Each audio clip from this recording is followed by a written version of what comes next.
Let me try and see if I can explain how our different perceptions and interpretations of the Bible take place.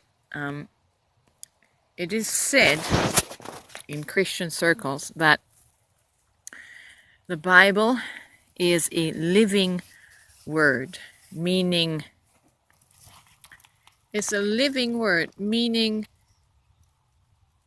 it's encoded and it opens up to different dimensions. Let me see if I can give you an example. It's not the Bible that informs you, but your subconscious trauma is going to determine what the Bible means for you. So you are actually reading into the Bible based on your inner trauma. And every person has trauma, even those who think they had a good childhood.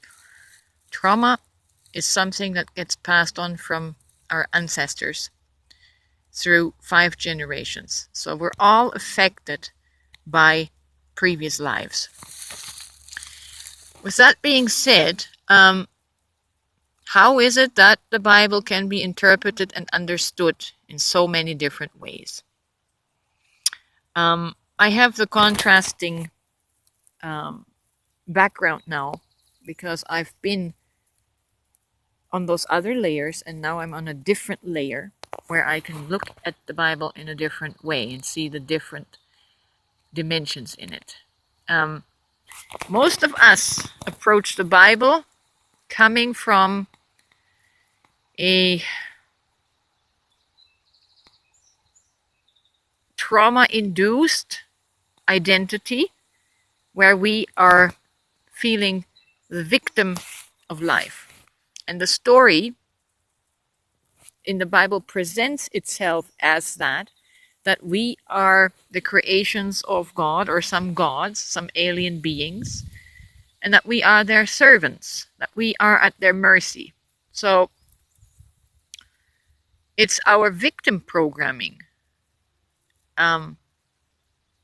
being conscious of that helplessness, that weakness, not knowing our true identity, that of course we read the story from the victim's point of view, that we have overlords that imprisoned us here on earth and made us their servants, and we feel so disempowered. But this is not because the Bible story is true, the literal sense, the way you're reading it. You're reading it through the lens of your trauma, you're interpreting it through the lens of your trauma. I'll show you the difference, the contrast. And I have done a lot of shadow work. I have made my unconscious trauma wounds conscious, and then I could heal them through rationally reparenting myself, realizing what the emotional need was and is that I have experienced during childhood. And I've had to meet that need myself. And in meeting that need through acceptance and love, I was able to transform from being the victim to becoming a autonomous soul. Of course, I have the benefit of having my chakras opened and having my crown chakra opened. Like the Bible says, when the 7th trumpet blows, the mystery of God shall be ended or shall be completed, accomplished. And the mystery of God is ended for me, meaning I have realized that I am God, concealed, hidden in this human form. Of course, you can't mentally get there. You have to go through the process of, quote unquote, hearing the trumpets, hearing the vibration, feeling the vibration, going from your lower chakras, from where your trauma is seated, and rising through the heart and into the crown chakra. It's a ascension process. It's a spiral. And as we do the shadow work, we climb that spiral. We ascend that spiral. We ascend the frequencies, and our perception changes. And all of a sudden, like in my case, I'm no longer the victim of life's circumstances because because the mystery of God has ended in me, because I had that conscious revelation. I am now no longer the tail, but I have become the head. I've become an autonomous being in this world where I don't see overlords ruling my life. My perspective is, now this is the difficult part to explain. I don't feel victimized by the politicians or by Klaus Schwab or by Bill Gates. I don't feel the victim, the helpless victim. Because in God identity, all you have is an experience, and you can't ever die. You can't really be hurt as God consciousness. You can't be hurt, you can't be harmed. While I can still cut my finger in that sense, but it doesn't have the psychological effect of putting me in terror and in fear, right? So I don't live with the awareness that there are overlords ruling my life because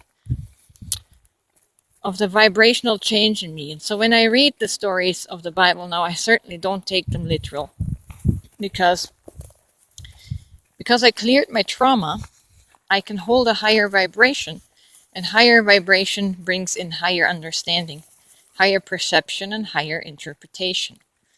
And I'm ascending into a world of peace, even though the world around me is on fire, but I am not in the fire. You see what I mean? My internal state directly controls my immediate environment. So that's, I don't know if I'm effective at making my point. That's why we come up with all these different meanings taken from the Bible, because we're reading it through the lens of our consciousness, through the lens of our vibration, inner vibration. And if you have a lot of fear, anxiety, and insecurity there, you're going to look through those lenses, and you're always going to look for where the next danger comes from. You can't ever feel safe and secure because your root chakras and your sacral chakras are blocked by trauma memory. This whole spirituality and physiology is very interesting, and I have a whole different outlook on everything now as I'm experiencing the spiritual physiology in my body, and I can literally just picture it in front of me, and the symbolism in the Bible is becoming so much more meaningful. Like the other day I made that post about when the seventh angel sounds his seventh trumpet. These things relate to the chakra system in our body, the energy centers in our spine, our staff, that where the snake coils around, like the staff that Moses had in the wilderness with the bronze snake. Everything is internal. Everything is about energy, inner energy, and it's as within, so without. Anyhow, I think I am blabbering on now. So that's why we have all these different interpretations. It's dependent on the level of traumas we hold inside. So do the shadow work, try to heal your trauma, and you will ascend. You will ascend in consciousness and quote unquote make it to the heavenlies.